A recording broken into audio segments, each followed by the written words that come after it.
Welcome to daily fact. आज हम discuss करेंगे जो सीरीज़ हमने शुरू की है रिगार्डिंग अलाइड जीएस मेंस। और इसमें जो हम 2018 का पेपर ऑलरेडी डिस्कस कर चुके हैं और आज जो हम 2019 का जो हमने पेपर है मेंस का जीएस की यहाँ पर बात की जा रही है। 1 से लेकर 10 जो है हम ऑलरेडी कवर कर चुके हैं। आज जो हम 10 से लेकर 20 तक जो है वो टारगेट रखेंगे कि इन क्वेश्चन को कवर करें। देन उसके बाद जो है वो एक लास्ट पार्ट रहेगा जीएस, इसमें ही जो है वो थर्ड रहेगा, वो रहेगा 20 से लेकर 30 क्वेश्चन तक का। अगर आप हमारे साथ नए जुड़े हो तो आप हमारे इनिशिएटिव को सब्सक्राइब कर सकते हैं और साथ में शेयर कर सकते हैं। प्लस जितनी भी वीडियोज़ है रिगार्डिंग मेंस क्वेश्चन वो ऑलरेडी हमने जो अपने यूट्यूब चैनल पर अपलोड कर दिया, आप चेक कर सकते हैं और साथ में सब्सक्राइब भी कर सकते हैं। तो आज हम बात करेंगे 11th क्वेश्चन की। तो यहाँ पर जो सबसे पहला क्वेश्चन आता है वो आता है throw light on the contribution of Vallabh भाई Patel in the Indian freedom struggle. अब देखो क्या है कि ये जो क्वेश्चन है दो तरह से लिंक करके जो हम इसका आंसर बना सकते हैं। पहला जो पॉइंट हमारे को याद रखना है वो ये कि वल्लभ भाई पटेल जी के कंट्रीब्यूशन बताने हैं। तो इसमें किस तरह से जो है हम इसकी इंट्रोडक्शन बनाएंगे। तो सबसे पहले आप बताओ कि वल्लभ भाई पटेल जी को जो है वो ऑफन जो है वो क्या कहा जाता है कि iron man of India, play a vital role, वो एक जो है वो उन्होंने इंपॉर्टेंट रोल जो है वो प्ले किया in Indian freedom struggle and subsequent it's nation building. तो देखो कहीं ना कहीं इसको लिंक किया जा रहा है। तो इनका रोल जो हमारे माइंड में हमें रहना चाहिए सबसे पहले कि इनको आयरन मैन ऑफ इंडिया कहा गया है। या आप ये भी बता सकते हैं रिसेंट फैक्टर कि रिसेंटली जो है स्टैच्यू ऑफ यूनिटी से इसको लिंक करके, या यूनिटी का जो एक इंपॉर्टेंट यूनिटी में इंपॉर्टेंट रोल जो है वो उनका रहता है, और इस तरह से आप लिंक करके बता सकते हैं इंट्रोडक्शन में। देन उसके बाद फ्रीडम स्ट्रगल में रोल, ड्यूरिंग फ्रीडम स्ट्रगल क्या रोल रहता है। तो मास मूवमेंट ऑर्गेनाइज करी। तो सबसे पहले तो ये बताओ कि कौन कौन सी मूवमेंट्स थी। फॉर एग्जाम्पल एक खेड़ा सत्याग्रह को यहाँ पर आपको जरूर बताना है कि खेड़ा सत्याग्रह में उन्होंने गांधी जी को ज्वाइन किया और उसके बाद गांधी जी को सपोर्ट किया गांधी जी के हर मूवमेंट में। फिर सत्याग्रह कैंपेन्स, बारदोली सत्याग्रह यहाँ पर आता है और खेड़ा सत्याग्रह। बारदोली सत्याग्रह का ईयर यहाँ पर जो है वो मेंशन करेंगे साथ साथ में तो सही रहेगा। अगर ईयर साथ में मेंशन करते हैं तो उससे जो है वो थोड़ा सा फैक्चुअल कंसेप्ट भी हम ऐड करते हैं और नंबर जो है वो अच्छे मिलने की जो है वो पॉसिबिलिटी बन जाती है। फिर उसका बिल्डिंग द कांग्रेस ऑर्गेनाइजेशन को जो बनाने में, ठीक है, कांग्रेस ऑर्गेनाइजेशन को मासेस तक पहुंचाने में इसका इनका जो बहुत इंपॉर्टेंट रोल रहता है। पोस्ट इंडिपेंडेंस अगर हम बात करें इनका रोल क्या रहा वो बताना जरूरी है। हालांकि यहाँ पर सिर्फ इंडियन फ्रीडम स्ट्रगल में पूछ रखा है। तो पोस्ट इंडिपेंडेंस की भी हमें 2 या 3 लाइन यहाँ पर लिखनी है। तो नेशन बिल्डिंग सबसे पहले तो यह था कि जो प्रिंसली स्टेट्स थी, अबव 560 प्रिंसली स्टेट्स थी, उनकी इंटीग्रेशन में इनका रोल रहा। तो जो इंडिया दैट इज़ भारत या यूनियन ऑफ इंडिया बनाने में जो है वो यूनियन ऑफ स्टेट्स बनाने में इनका बहुत इंपॉर्टेंट रोल रहा है। इस तरह से हम बता सकते हैं। फिर उसके बाद building a strong Indian and United India आप इस यहाँ पर लिख सकते हैं। फिर उसके बाद पुलिस अकेडमी वाला भी बता सकते हैं कि father of Indian services in IPS IAS Indian administrative services वो भी कहा जाता है इनको। इस तरह से आप लिंक कर सकते हैं। फिर फाइनली उसके बाद कंक्लूजन आप बना सकते हैं यहाँ पर कि इन कंक्लूजन, यहाँ पर लिख भी सकते हैं इस तरह से कि इन कंक्लूजन वल्लभ भाई Patel contribution to India's freedom struggle and nation building are immense. ये एक इमेंस है, ठीक है। His leadership, courage and unwavering commitment to India's independence and unity make him one of the most revered figure in the Indian history. तो इस तरह से आप इसको कंक्लूड कर सकते हैं एट द एंड। देन उसके बाद नेक्स्ट रहेगा question, discuss critically the step taken by the reform movement for the emancipation of women during the 19th century.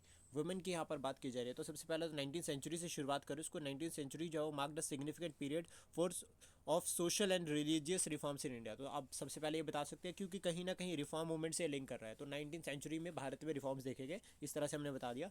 फिर हमने बता दिया कि सेवरल मूवमेंट्स एमर्ज्ड, बहुत सारी मूवमेंट्स एमर्ज हुई जिन्होंने जो है वो वुमेन एजुकेशन, विडो रिमैरिज और साथ में जो है वो लाइक हार्मफुल प्रैक्टिसेस लाइक सती और आपका चाइल्ड मैरिज, फीमेल इन्फेंटिसाइड, इन सभी को जो है वो रोकने में बहुत इंपॉर्टेंट रोल प्ले किया।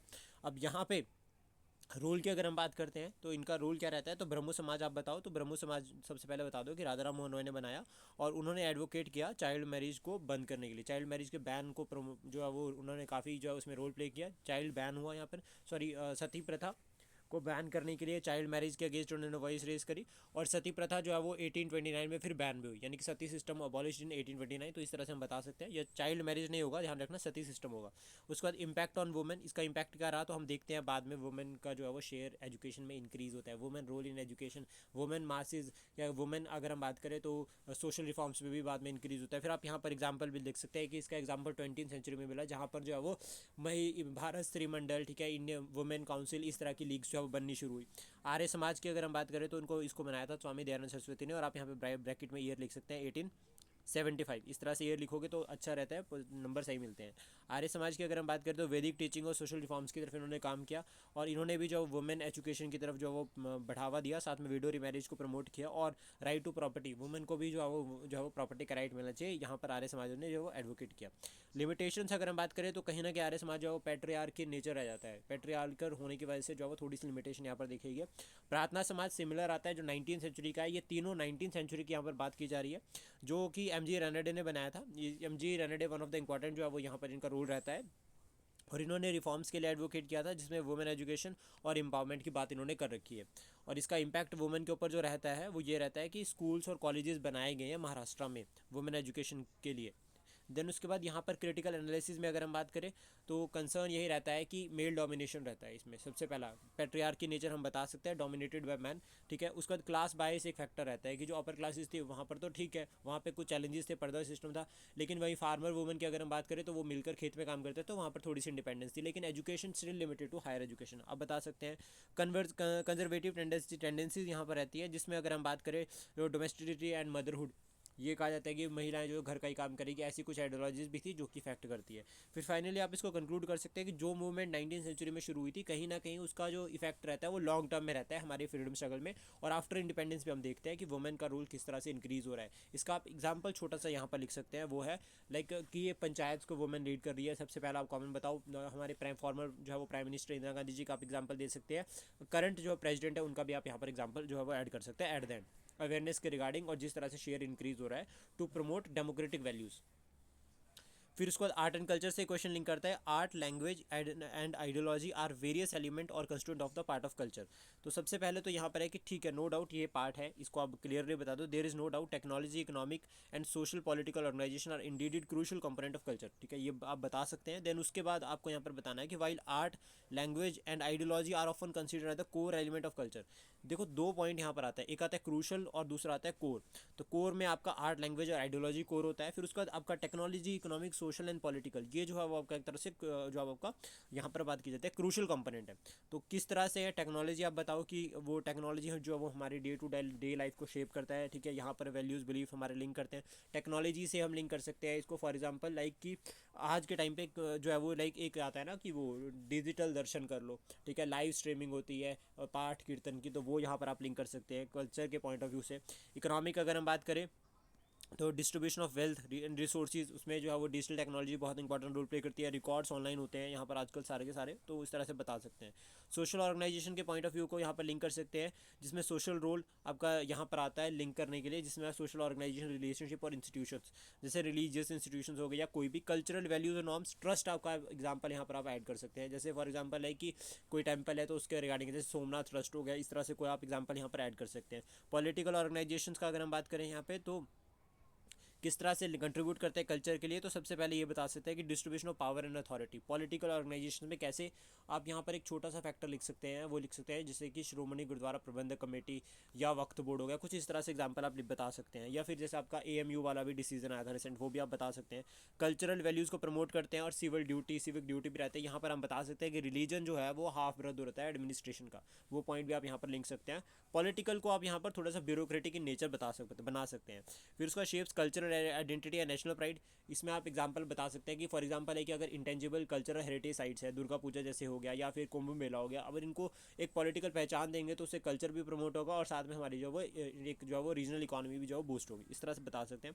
फॉर इंस्टांस फिर आपको लिंक करना है कि इंडस्ट्रियल रेवोल्यूशन ने जो है वो सिग्निफिकेंटली जो है इकोनॉमिक और सोशल स्ट्रक्चर को जो है अल्टर किया है इन मैनी सोसाइटीज़। बट लेकिन यहाँ से क्या है कि लीडिंग, और ये जो इसका इम्पैक्ट सिर्फ वहीं तक लिमिट नहीं, इकोनॉमिक तक ही नहीं है, यहाँ से कल्चरल वैल्यूज़ और आपका work ethnic and family structure भी जो है वो चेंज हुए। जैसे फॉर एग्जांपल इंडस्ट्रियल रेवोल्यूशन के बाद जो है वो न्यूक्लियर फैमिली सिस्टम का कॉन्सेप्ट बहुत प्रमोट हुआ, और अर्बनाइजेशन इसका सबसे बड़ा एग्जांपल है आज के टाइम पे। सोशल आइसोलेशन जो है उसका सबसे बड़ा जो है वो नेगेटिव इंपैक्ट भी आता है, जिसको हम बता सकते हैं। फिर उसके बाद कंक्लूड कर सकते हैं आपको, ठीक है, वाइल आर्ट कल्चर, ठीक है, इन कंक्लूजन आप बता सकते हैं art culture language and ideology are essential element of culture, they are integrally connected to each other, economic to each other या to economy, to economic, social, technological, यहाँ political organisation, और holistic understanding of culture requires considerably to interplay all this factor. कि अगर हमें culture को आज के time पे प्रमोट करना है मॉडर्न टाइम पे, तो हमारे पास ये टेक्नोलॉजीज का होना जो है वो बहुत ज़्यादा इंपॉर्टेंट रहता है। इस तरह से हम इसको एट द एंड कंक्लूड कर सकते हैं। देन उसका नेक्स्ट रहता है examine the social dimensions of religious revivalist and fundamentalism in the context of globalisation. तो सबसे पहले तो शुरू करो उसको डिफाइन करना ग्लोबलाइजेशन के साथ, कि ग्लोबलाइजेशन हैज़ ब्रॉट अबाउट, सबसे पहले आप डिफाइन भी कर सकते हैं ग्लोबलाइजेशन क्या है अगर आपको 120 वर्ड में आता है। देन उसके बाद globalisation has brought about the significant social and cultural changes influencing religious practice and belief. तो ग्लोबलाइजेशन क्या कर रहा है कि significant social and cultural changes उन्होंने की है, जिसकी वजह से हम देखते हैं कि ये जो है आपका रिलीजियस प्रैक्टिस और बिलीफ को इफेक्ट करता है। One of the notable outcome of this process is the rise of religious revivalist and fundamentalism. तो ये एक नोटेबल जो है वो इसका आउटकम है। फिर उसके बाद डायमेंशंस ऑफ बताएंगे आप कि कौन कौन से डायमेंशंस है जो लिंक करते हैं रिलीजियस रिवाइवलिस्ट और फंडामेंटलिज्म के साथ। तो सबसे पहला आइडेंटिटी फॉर्मेशन, मतलब globalisation often lead to a sense of cultural erosion and loss of identity. ये सबसे बड़ा एग्जांपल है ग्लोबलाइजेशन का कि जैसे अगर हम बात करें कि जितना हम जो वर्ल्ड लेवल मिलते जाएंगे हमारा जो ट्रेडिशनल कल्चर है वो थोड़ा सा जो है वो फिर आइडेंटिटी लॉस का वहाँ पर डेंजर खतरा रहता है। तो वहीं यहाँ पर क्या होता है, religious revivalism and fundamentalism offer a sense of belonging and identity particular of a marginalised group. तो ग्लोबलाइजेशन पीरियड में क्या होता है कि यार ऐसा सिंपल कह देते हैं कि हम यार ये इंडियन, हम इंडियन है, ठीक है, या फिर हम कहते हैं कि हम जो है वो हिमाचली है, या हम ये कह सकते हैं कि हम जो है वो पंजाबी है, या फिर हम ये कह सकते हैं कि ग्लोबलाइजेशन के फेज में बात कर रहे हैं हम जो है वो ऑस्ट्रेलियन है। इस तरह से लिंक करके जो है वो यहाँ पर ये जो है वो आइडेंटिटी फॉर्मेशन का कंसेप्ट आता है। फिर वो सोशल कंट्रोल का आता है। Religious group often provide moral guidelines and social norms which can be seen as a form of social control. इसका सबसे बड़ा एग्जांपल अगर हम देख सकते हैं कि रिलीजियस इंस्ट्रक्शंस होती है जो, ठीक है, ये एग्जांपल यहाँ पर आ सकता है। In some cases this can lead to a suppression of individual freedom, और कहीं ना कहीं फिर इंडिविजुअल, जैसे फॉर एग्जांपल लाइक कि अगर हम बात करें जितने भी जो मुस्लिम हेड है, ठीक है, उन्होंने अपने जो उन्होंने जो है वो अपने रिलीजन के रिगार्डिंग इंस्ट्रक्शन दे दी, तो फिर वो कहीं ना कहीं पर्सनल फ्रीडम्स को इफेक्ट करता है। तो ये पॉइंट भी हम बता सकते हैं। कम्युनिटी बिल्डिंग के रिगार्डिंग हम बात करें तो religious group can foster a sense of community and solidarity among their members. This can be a beneficial in providing social support and addressing social issues. तो ये पॉइंट भी आप यहाँ पर बता सकते हैं कम्युनिटी बिल्डिंग के रिगार्डिंग, तो ये लिंक भी करता है यहाँ पे। और जो हमारा यहाँ पर एग्जांपल, मतलब जो मेन टारगेट एग्जांपल को एड्रेस करने का यहाँ पे वो यही है कि सिर्फ हम इसको स्टडी पॉइंट ऑफ व्यू से पढ़ रहे हैं। देन उसके however it can lead to exclusive and discrimination against those who do not confirm to the group belief. तो ये पॉइंट भी हम बता सकते हैं। पॉलिटिकल मोबिलाइजेशन का पॉइंट हम यहाँ पर लिख सकते हैं कि religious group can be mobilise for political purposes. ये भी इंपॉर्टेंट पॉइंट आता है, ठीक है, जिसमें हम देखते भी हैं कि कास्ट वोट बैंक पॉलिटिक्स सबसे बड़ा इसका एग्जांपल है। आप यहाँ पर लिख सकते हो for example vote bank politics, तो ये बहुत इंपॉर्टेंट फैक्टर रहता है। उसके बाद conflict and violence in some cases religious revivalism and fundamentalism can lead to a religious extremism and violence. फिर आप इसका एग्जांपल अभी रिसेंट वाला संभल वाला केस आप बता सकते हैं, या फिर बाबरी मस्जिद केस आप बता सकते हैं, या संजौली मस्जिद केस, आप छोटे छोटे केसेस यहाँ पर बता सकते हैं। फिर impact of globalisation final at the end आप इसको कंक्लूड करना है, तो आपने बताना है कि globalisation has both exacerbated and mitigated the dimensions of the religious revivalism and fundamentalism. On the one hand, it exposed people to diverse culture and beliefs, challenging traditional and religious practices. On the other hand, ये क्या करे, it has also led to a backlash against globalization with some people seeking refuge to religious identities. तो ये important रहता है इस तरह से। फिर टू एड्रेस दीज चैलेंजेस, हमें इन चैलेंजेस को एड्रेस करने के लिए जो कि रिलीजियस रिवाइवलिज्म और फंडामेंटलिज्म की वजह से हुआ है, it is important to promote interfaith dialogue. हमें एक दूसरे के साथ भाईचारे की ब्रदरहुड हार्मोनी को प्रमोट करने की जरूरत है। आप यहाँ पर एग्जाम्पल लिख सकते हैं, बहुत बहुत common example Hindu Muslim unity का स्वदेशी मूवमेंट। स्वदेशी मूवमेंट जो बंगाल पार्टीशन के अगेंस्ट हुई थी, तो वो आप यहाँ पर ऐड कर सकते हैं। लखनऊ पैक्ट का एग्जाम्पल हम छोटा सा अपने इतिहास से एग्जाम्पल उठाकर हम यहाँ लिख सकते हैं। एक कॉमन एग्जाम्पल भी हम ऐड कर सकते हैं कि किस तरह से क्या होता है कि एक मंदिर हॉल जो है वो गुरुद्वारे का कोई फंक्शन होता है तो वहाँ पर गुरुपुर्व के टाइम पर वहाँ पर लंगर सेवा के लिए मंदिर हॉल मिल जाता है। तो ये कॉमन एग्जाम्पल रहता है जो हम बता सकते हैं कि हम सोसाइटी में को एग्जिस्ट करते हैं टुगेदर, हम सब भाई ब्रदरहुड को जो है वो कंसेप्ट को प्रमोट करते हैं बिल्कुल रीजनल लेवल पर। वो पॉलिटिकल पॉइंट्स होते हैं जो इफेक्ट करते हैं, लेकिन अगर अभी भी आज देखोगे तो स्टिल पड़ोसी, अगर लाइक अगर ये कॉमन एग्जांपल है कि दिवाली के टाइम पे अगर एक पड़ोसी हिंदू मुस्लिम अगर एक परिवार है एक दूसरे के पड़ोसी है तो वो दोनों साथ में जो है वो दिवाली फेस्टिवल या ईद को दोनों को जो है वो कॉमनली साथ में सेलिब्रेट करते हैं। तो ये परफेक्ट एग्जांपल हम यहाँ पर बता सकते हैं। देन उसके बाद describe the right to equality given in the constitution. Right to equality को बताना है जो हमारे संविधान में है। तो सबसे पहले तो इस आर्टिकल को हम शुरू कर सकते हैं आर्टिकल 14 के साथ कि राइट टू इक्वालिटी जो पार्ट 3 में है संविधान के आर्टिकल 14 से लेकर 18 तक जो है वो डील करता है राइट टू इक्वालिटी के साथ। देन उसके बाद बताओ फीचर्स के बाद आर्टिकल 40 में इक्वालिटी बिफोर लॉ और equality before law equal protection of law, दो कंसेप्ट यहाँ पर आते हैं, उनके बारे में बता सकते हैं। फिर आर्टिकल 50 बोलता है provision of discrimination certain grounds, तो वो ग्राउंड्स आपको बताने हैं यहाँ पर और छोड़ देना है बस। आर्टिकल 16 बोलता है equal opportunity in public employment, यहाँ पर भी ग्राउंड्स मेंशन करो और छोड़ दो, इतना काफ़ी होता है अगर 60 वर्ड्स में आ रहा है। लेकिन अगर यही क्वेश्चन 120 वर्ड में आ रहा है तो आपको उसको डिटेल में एक्सप्लेन करना पड़ेगा, आपको रिसेंट केसेस को भी यहाँ पर ऐड करना पड़ेगा। अबॉलिशन ऑफ अनटचेबिलिटी ये भी कोर कंसेप्ट रहता है, और दूसरा अबॉलिशन ऑफ टाइटल्स आर्टिकल 18, तो ये साथ में मेंशन करेंगे। देन उसके बाद सिग्निफिकेंस आपको लिखना है, ये एक इंपॉर्टेंट यहाँ पर रहता है कि सिग्निफिकेंस आप बताओगे कि राइट टू इक्वलिटी क्या क्या कर रहा है। राइट टू इक्वलिटी एक तरह से वेलफेयर के कंसेप्ट को प्रमोट कर रहा है, नो डिस्क्रिमिनेशन पॉलिसी आ रहा है, इक्वलिटी एंड हार्मोनी को प्रमोट कर रहा है, ब्रदरहुड को प्रमोट कर रहा है, और साथ में गवर्नमेंट को एम्पावर कर रहा है कि गवर्नमेंट का ये रिस्पॉन्सिबिलिटी बनती है कि गवर्नमेंट जो है वो सभी के लिए जो है वो इक्वल प्रोविजंस बनाए अंडर इक्वल सर्कमस्टांसिस। तो इस तरह से आप इसको कंक्लूड कर सकते हैं final at the end. Then उसके बाद नेक्स्ट है describe the amendment procedure given in the constitution.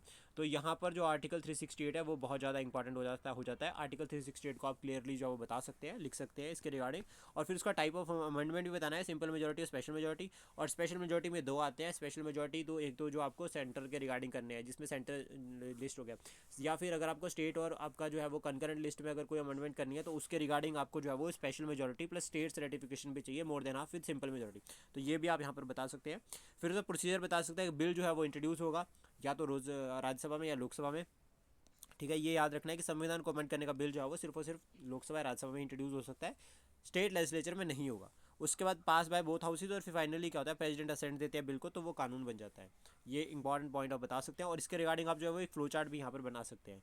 फिर उसका लिमिटेशंस भी बता सकते हैं कि सुप्रीम कोर्ट ने ये कहा है कि बेसिक स्ट्रक्चर को अल्टर नहीं कर सकता है, ये एक लिमिटेशन रहती है। और रेटिफिकेशन बाय स्टेट ये भी एक इंपॉर्टेंट पॉइंट रहता है। इस तरह से आप कंक्लूड कर सकते हैं एट द एंड। तो ये स्टैटिक क्वेश्चन है, बिल्कुल फैक्चुअल रहेगा, और लक्ष्मीकांत ही जो है वो इसके लिए इनफ सोर्स रहेगी। देन उसके बाद नेक्स्ट रहता है discuss the problem of public sector enterprise in India. तो सबसे पहले तो पब्लिक सेक्टर एंटरप्राइज के बारे में बताओ, या आप इसको डायरेक्ट भी शुरू कर सकते हैं कि public sector enterprise in India have faced a number of challenges that have hindered their performance and efficiency. तो इस तरह से आप बता सकते हैं, और फिर उसका मेजर प्रॉब्लम सीधे शुरू करो। तो सबसे पहले ब्यूरोक्रेटिक चैलेंज आप बता सकते हैं कि ब्यूरोक्रेटिक हर्डल रहती है, परमिशन जो है वो टाइम लगता है उसमें, इस तरह से बता सकते हैं। पॉलिटिकल इंटरफेरेंस आ सकता है यहाँ पर, लैक ऑफ अकाउंटेबिलिटी यहाँ पर आता है। ब्यूरोक्रेटिक का एग्जाम्पल आप इसको बता सकते हैं। फाइनेंशियल कंस्ट्रेन आप बता सकते हैं कि सब्सिडीज और सोशल ऑब्लिगेशन रहती है वो रहता है, प्लस डेट बर्डन यहाँ पर एक कंसर्न रहता है। इनएफिशिएंट रिसोर्स यूटिलाइजेशन ये भी एक कंसर्न रहता है। टेक्नोलॉजिकल बैकवर्डनेस सबसे कॉमन और सबसे ज़्यादा इंपॉर्टेंट पॉइंट है, जिसको आप बता सकते हैं कि स्लो अडॉप्टेशन ऑफ टेक्नोलॉजी, या हम बता सकते हैं कि हमारे पास टेक्नोलॉजी स्टिल अभी जो है वो हम ग्रोइंग स्टेज पर है, और अभी 6th इंडस्ट्रियल रेवोल्यूशन आ गया, हम अभी 4th 5th में अटके हुए हैं। उसका lack of research and development ये इंपॉर्टेंट कंसर्न रहता है, जिसको आप यहाँ पर लिंक कर सकते हैं कि ऐसा क्यों हो रहा है। फिर लेबर यूनियन इशूज़ आते हैं, इंडस्ट्रियल डिस्प्यूट्स आप बता सकते हैं, और रेजिस्टेंस टू रिफॉर्म्स ये इंपॉर्टेंट रहता है। आप रिसेंट एग्जाम्पल्स भी यहाँ पर लिख सकते हैं स्ट्राइक्स और प्रोटेस्ट का। देन उसके बाद जब हमने प्रॉब्लम्स बता दिए तो it become our responsibility as a bureaucrat, अगर हम हैं तो हमें जो है वो सोल्यूशन जो है वो साथ में हमारे पास होने चाहिए। तो सोल्यूशन हमें बताने हैं कि to address these challenges government has implemented several reforms, ठीक है, including privatisation, disinvestment, corporate restructuring, ठीक है। However the success of these reforms depend on the careful planning and implementation. तो इस तरह से हम फाइनली जो है वो कंक्लूड कर सकते हैं एज अ वे फॉरवर्ड और कंक्लूडिंग लाइन दोनों को एक साथ बनाकर। देन उसके बाद नेक्स्ट आता है what are the various benefit of special economic zones, की जो स्पेशल इकोनॉमिक जोन्स हैं उनके क्या क्या जो है वो बेनिफिट्स है। तो सबसे पहले तो स्पेशल इकोनॉमिक जोन्स को डिफाइन करो, ठीक है, और उसके साथ में हमें ये बताना है कि क्या जो है वो उनके बेनिफिट रहते हैं। तो एक्सपोर्ट प्रमोशन करते हैं, ठीक है, फॉरेन डायरेक्ट इन्वेस्टमेंट सबसे इंपॉर्टेंट फैक्टर रहता है, एफडीआई अट्रैक्ट रहते हैं।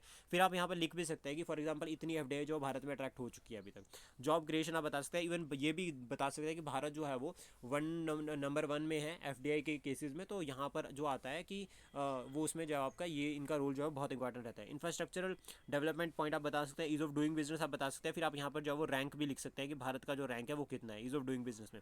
टेक्नोलॉजी ट्रांसफर में भी बहुत इंपॉर्टेंट रोल रहता है। इकोनॉमिक ग्रोथ, तो ये ओवरऑल इकोनॉमिक ग्रोथ में आप बता सकते हैं कि भारत जो है वो जो अभी 3rd ट्रिलियन इकॉनमी और 5 ट्रिलियन इकॉनमी बनने के टारगेट पे है भारत, तो उसके लिए ये रोल जो है वो बहुत इंपॉर्टेंट रहेगा।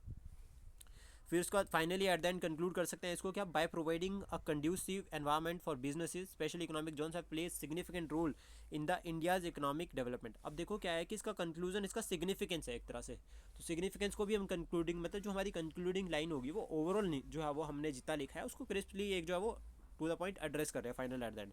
However it is important to ensure that the benefit of the special economic zones are equitably distributed and that they do not lead to any regional imbalance. तो एक तरह से हमने कंसर्न भी बता दिया, हमने वे फॉरवर्ड भी साथ के साथ में कवर कर दिया। उसके बाद नेक्स्ट है क्वेश्चन, वो है give a geographical account on the Terai region of India. तो तराई रीजन के रिगार्डिंग सबसे पहले तो याद रखना कि जहाँ पर भी ज्योग्राफी का क्वेश्चन आता है वहाँ पर हमें मैप जो है वो ऐड करना जो है जरूरी है। इसमें बता सकते हैं कि तराई रीजन जो है वो एक लो लैंड रीजन है, ठीक है, that stretches across the parts of Nepal and northern India.